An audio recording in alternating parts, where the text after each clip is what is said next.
Private lending.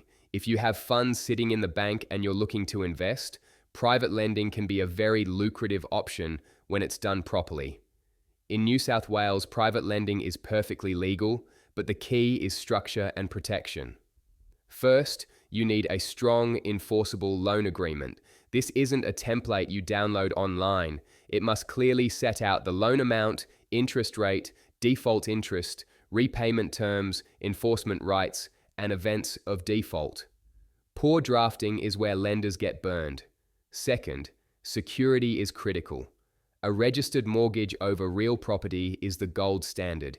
It gives you priority and clear enforcement rights if the borrower defaults. In some cases, a caveat can also be used to protect your interest, particularly for short-term or bridging loans, but it must be legally justifiable.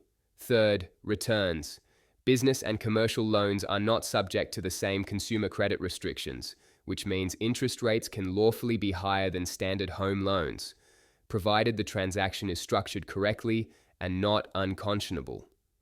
Private lending requires risk management, security, and documentation. If you're considering lending privately, or you already are, get proper legal advice before funds are advanced, not after there's a problem.